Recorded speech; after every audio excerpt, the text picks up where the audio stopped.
지금부터 3단원 변화와 다양성 그 첫 번째 화학 변화 파트 강의를 시작하도록 하겠습니다. 자, 먼저 화학 변화라고 하는 말이 나와 있기 때문에 화학 변화가 뭐냐라는 것부터 일단 확인을 좀 해봐야 되겠죠. 중학교 때 우리가 물리 변화라고 하는 거 배우셨을 거예요. 기억이 나면 좋겠지만 안 나면 뭐 지금 간단하게 정리를 하고 넘어가자면, 근본적인 거는 얘는 특성의 변화가 없는 것. 물리 변화라고 하는 것들은 특성의 변화가 일어나지 않는 거고, 화학 변화는 특성이 변화하는 그러한 변화를 얘기한다. 그럼 특성이 변화한다는 것과 특성이 변화하지 않는다는 게 대체 무슨 차이냐라는 건데요. 특성이 변화하지 않는다는 것은 물질이 바뀌지 않는다는 뜻이에요. 예를 들어서 물이라고 하는 게 있으면 이 물이 바뀌지 않는다고요. 물이 얼음으로 되거나 얼음이 큰 얼음이 얼음 조각으로 바뀌거나 이런 변화들은 물이죠. 여전히 얼음이 조각으로 바뀌더라도 이렇게 모양이 변화한다거나 크기가 변화한다거나 아니면 뭐 질량이 변화한다 이런 것들이요. 아니면 상태가 변화하는 거 이런 것들을 가리켜서 물리 변화라고 하는데, 이유는 뭐다? 물질 자체가 바뀌지는 않고, 그래서 물질 자체가 바뀌지 않으면 물질의 특성이 바뀌지 않는다. 그래서 특성이라고 하는 것들이 나오는데, 자, 특성은 대체 무엇이냐?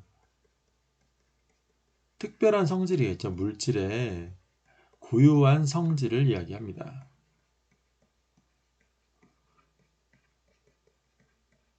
그래서 중학교 때 아마 배운 적이 있을 몇 가지 특성들이 있죠. 뭐뭐 있느냐? 녹는 점이라든지 끓는 점, 그 다음에 용해도 들어보셨나요? 그리고 뭐 색깔,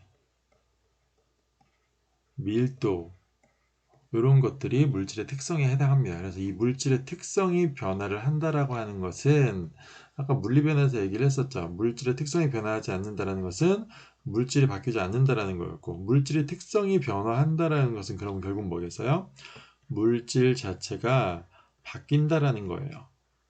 물질이 변화한다라는 것은 또 무슨 뜻이냐면 새로운 물질이 만들어진다. 원래 없었던 새로운 물질이 생성되는 과정이다라는 겁니다. 기존에 있었던 물질을 재료로 해서 새로운 물질을 만들어내는 과정을 화학 변화다라고 이야기를 하게 돼요. 그래서 이 화학 변화가 일어나게 되면 녹는 점이라든지 끓는 점, 용해도, 색깔, 밀도 이런 특성이라고 불리는 것들이 변화하게 된다라는 것들 다시 한번 생각을 해보시고요. 이걸 이제 분자 개념으로 우리가 해석을 합니다. 입자 개념으로 해가지고 원자하고 분자라고 하는 것들이 등장을 하게 되는데, 원자, 분자도 뭔지 잘 모르겠어요. 이렇게 돼버리면 이제 하나하나 쌓이면서 어려워지고 있습니다. 그래서 이런 것들이 쌓여가지 않도록 여러분들이 좀 신경을 쓰셔야 되는 거고, 원자는 물질을 이루고 있는 가장 작은 알갱이라는 거고요.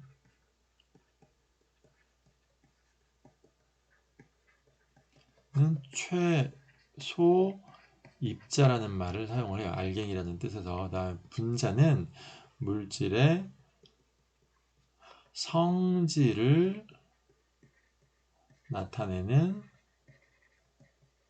최소 입자다. 이렇게 표현을 했었죠. 그래서 원자하고 분자하고 개념만 알아도 사실은 고등학교 1학년 때 여러분들 할 수 있는 것들을 충분히 다 했다라고 볼 수 있는데, 지금 당장 앞에 것들을 다 설명할 수는 없으니까 다시 원자와 분자에 대한 내용은 앞쪽 단원을 찾아가지고 원자가 뭐 분자가 뭔지 찾아보시기 바라고요. 간단하게 얘기하자면 원자라고 하는 것들은 레고 블럭 하나하나, 그러니까 원소를 이루고 있는 이런 한 개 한 개로 떨어져 있는 입자들을 이야기한다. 얘가 수소일 수도 있고 탄소일 수도 있고 산소일 수도 있고 뭐 질소일 수도 있고, 이렇게 한 개 한 개의 입자들을 원자라고 한다는 거고, 분자라고 하는 거는 물질의 성질을 나타내는데, 우리가 물질의 성질이 있으려면 일단 우리는 일반 생활에서 우리가 일상생활에서 얘기하는 물질들 있죠. 예를 들어서 목마를 때 마시는 물. 자, 이거는 어떻게 이루어져 있느냐? 수소 원자 2개하고 산소 원자 하나가 이렇게 결합을 해 있습니다. 그래서 이 결합에 의해서 생성된 이 입자를 물 분자라고 불러요. 그럼 물 원자도 있습니까? 물 원자는 없어요. 물 분자라고 하는 거는 3개의 원자로 구성되어 있는데 2개의 수소 원자와 하나의 산소 원자, 이 3개가 결합해서 하나의 물 분자를 만들게 되는 거고, 우리가 목마를 때 마실 수 있는 물은 목마 갈증을 해소해주고 불을 끌 수 있고, 이 성질을 갖고 있는, 종이를 젖게 하고 이 성질을 갖고 있는 물은 이렇게 모여야만 되는 거고, 원자의 형태, 여기에서 떨어져 나가가지고 수소 원자 하나, 산소 원자 하나 이렇게 떨어진 상태에서는 물의 성질이 나타나지 않기 때문에 얘네들을 구성하고 있는 건 이 입자들이긴 하지만 얘네들이 따로 떨어지면 성질이라고 하는 게 나타나지 않기 때문에 이 분자를 이야기를 할 때는 성질이라는 말이 굉장히 중요합니다. 원자는 성질을 나타낼 수가 없어요. 물질의 성질을 나타내지 못한다라는 거고, 그 대표적인 예로서 이제 한 가지 물질을 더 한번 들어보면 산소라고 하는 물질이 있죠. 산소는 O2로 이루어져 있고요. O2라고 하는 것은 산소 원자 2개가 이렇게 결합되어 있는 이런 형태예요. 그러니까 산소 원자는 산소에도 들어가 있고 물에도 들어가 있는데, 산소 분자에 들어가 있는 산소는 우리가 숨 쉴 수 있고 들이마실 수 있고 불을 갖다 대면 활활 타오르게 하는 그런 역할을 하게 되는 특성을 나타내는데, 물 분자 속에 있는 이 산소 원자는 뭐에 기여를 하냐면 불은 끌 수 있고 목마를 때 갈증을 해소할 수 있고 이런 역할을 하는데 사용이 된다라는 겁니다. 그러니까 이 성질은 누가 결정하는 거예요? 원자 하나하나가 들어있어서 결정이 되는 게 아니라 원자들이 결합을 해서 만들어진 이와 같은 특정한 모습의 분자의 형태가 이루어져야만 비로소 성질이 나타나더라. 원자의 형태에서는 성질이라는 것들을 갖지 않는다라는 겁니다. 이 원자가 하나 존재해서는 성질을 나타낼 수가 없는 거고, 원자와 원자가 모여서 분자를 이렇게 형성을 할 때 비로소 성질이 나타나게 된다라는 거, 이 정도로 기억을 하시면 되겠습니다. 그래서 물리변화와 화학변화를 다시 한번 정리를 하자면, 화학변화라고 하는 것들은 뭐라고 했죠? 아까 새로운 물질을 형성한다라는 이야기를 했죠. 새로운 물질을 만들어낸다고. 이 새로운 물질을 만들어내는 거는 새로운 분자를 만들어낸다 이런 뜻이 됩니다. 같은 말이에요. 새로운 분자가 만들어진다. 기존의 분자가 사라지면서 새로운 분자가 만들어진다. 예를 들면 수소 분자하고 O2는 산소 분자거든요. 이 둘이 만나서 H2O라고 하는 새로운 분자를 만들어낸다라는 거고, 개수를 맞추자면 뭐 이렇게 될 텐데요. 자, 이걸 그림으로 여러분들이 파악을 하셔야 이해가 좀 더 쉬워요. 그래서 그림을 간단하게 그려보면 수소 원자가 2개가 있고요. 이렇게 이게 수소 원자면 2개가 있는 결합해가지고 수소 원자 2개가 결합해서 하나의 H2를 만들고 이게 2개가 있는 거겠죠. 이렇게. 자, 그리고 산소 원자는 이걸로 그려볼게요. 자, 이거 2개가 이렇게 결합해 있는 이런 형태인 거예요. 자, 얘네가 만나갖고 물을 만드는데 물 분자는 어떻게 돼 있다? 네, 물 분자는 산소 원자 2개와 수소 원자 총 4개가 사용되는데 이와 같은 배치를 갖는다라는 겁니다.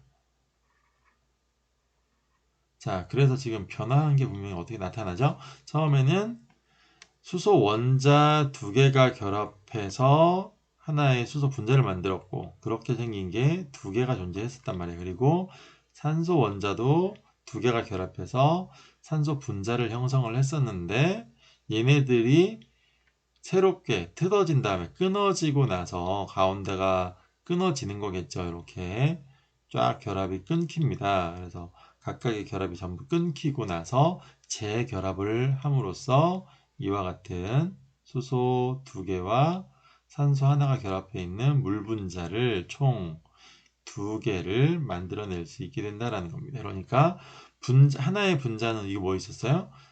H2라고 하는 수소 두 개가 원자 두 개가 결합한 분자가 있었죠. 이 수소 원자 두 개가 결합한 분자가 배열 상태는 원래 수소 원자 두 개가 서로를 결합하고 있어야 되는데 이 배열이 달라진다라고 해서 새로운 분자가 만들어지는 것은 분자 내 원자 배열이 변화한다. 이런 식으로도 해석을 해줍니다.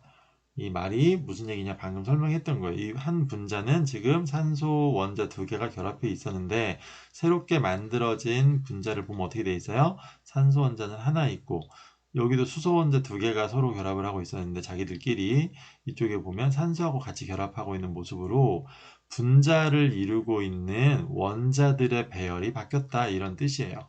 물리변화는 뭐냐? 물리변화는 그냥 원자들의 배열은 바뀌지 않고 물리변화라고 하는 걸 똑같이 해석을 해보면 이거는 분자의 배열만 변화하는 이런 걸 물리변화라고 하게 됩니다. 그래서 물리변화에 대한 그림을 이쪽 공간이 없으니까 이쪽에다 그려보면 물리변화라고 하는 거는 예를 들면 아까 똑같이 물이라고 한다면 이렇게 물 분자가 있잖아요. 수소 하나, 두 개 이렇게 결합해 있으면 얘가 여러 개가 있는 겁니다.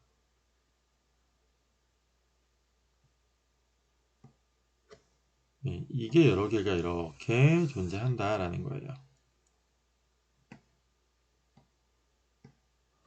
그래서 얘네가 이렇게 원래는 이렇게 옆에 이렇게 배열이 돼 있었던 애들이 얘가 떨어져 나가는 거예요. 그래서 이 상태에서 이 상태로 이제 떨어져 나가는, 그러니까 분자의 배열이 바뀌긴 했지만 분자 자체는 바뀌지 않았기 때문에 물질의 성질을 결정하는 최소 입자는 변하지 않았기 때문에 물질의 성질은 바뀌지 않았다. 이렇게 설명을 한다라는 이야기입니다. 그래서 화학 변화에 대한 이야기를 같이 좀 알아봤고요. 자, 이번 단원에서 어떤 것들을 배우는지, 첫 번째는 이렇게 화학 변화에 대한 이야기들을 배우게 되는데, 자, 이 화학 변화가 일어나는 과정을 뭐라고 그러냐면 화학 반응이라고 합니다. 자, 다시 한번요. 화학 반응이라고 하는 건 뭐라고요? 화학 변화가 일어나는 과정을 이야기합니다. 네, 그러니까 화학 변화가 어떤 과정을 통해서 일어나는지 이 자체가 화학 반응이다라는 거고, 이거를 이제 기호로서 표현한 거를 화학 반응식 이렇게 얘기를 하게 되는 거고요. 기호로 표현을 하면. 그래서 아까 앞에서 선생님이 썼던 이런 식으로 썼던 거 있죠. 이런 것들을 화학 반응식이다라고 이야기를 하게 됩니다. 네, 화학 반응을 기호로서 표현했다 이런 얘기겠죠. 그래서 화학 반응이 이렇게 되어 있는데 화학 반응에 종류에는 어떤 것들이 있느냐? 네, 화학 반응의 종류에는 총 세 가지로 나뉘는데 첫 번째 우리가 배울 거는 산화 환원 반응이라고 하는 걸 배우게 됩니다. 네, 그리고 두 번째로는 산과 염기에 의해서 나타나는 중화 반응이라는 걸 배워요. 네, 중화 반응은 산화하는 반응이 아닙니다. 그래서 전혀 다른 반응이에요. 비슷하게는 생겼는데 그래서 헷갈릴 수도 있는데 배우고 나면 아 저거가 있네 그럼 얘는 산화하는 반응이 아니네 라는 것들을 확실하게 알 수가 있어야 됩니다. 구분할 수 있으면 되겠고요. 이 두 가지만 있는 게 아니라 하나가 더 있어요. 세 번째 반응은 뭐냐면 그냥 이온 간 반응이라고 불러요. 이온 간 반응이면 뭡니까? 여러분들이 이미 배웠어요. 중학교 때는 이걸 뭘로 배우셨냐면 앙금 생성 반응으로 배우셨습니다. 그래서 앙금 생성 반응을 여러분들 중학교 때 배우셨는데 이 앙금 생성 반응이 아닌 것들 중에서 산화하는 반응을 지금 우리가 처음 배울 거고요. 다음 단원에서는 중화 반응에 대한 내용을 다루게 될 겁니다. 그래서 화학 반응은 이렇게 세 종류의 반응으로 모든 화학 반응을 다 구분할 수 있다는 이야기예요. 네, 우주의 존재, 지구상뿐만 아니라 우주 전체에 존재하는 화학 반응은 이렇게 세 가지로 구분이 다 된다라는 겁니다. 그래서 그 중에서 첫 번째에 해당하는 화학, 산화 환원 반응에 대해서 우리가 배워보자 라는 이야기입니다. 자, 그러면 자, 첫 번째 단원에서는 간단하게 그냥 개념만 좀 보고 갈 거예요. 화학 반응이라는 게 어떤 반응들이 있고 이 화학 반응들이 지구에 어떤 영향을 줬는지 이런 것들을 좀 알아보자라는 이야기입니다. 자, 그래서 지구와 생명의 역사에 변화를 가져온 화학 반응에 대해서 한번 살펴보자 이렇게 되어 있네요.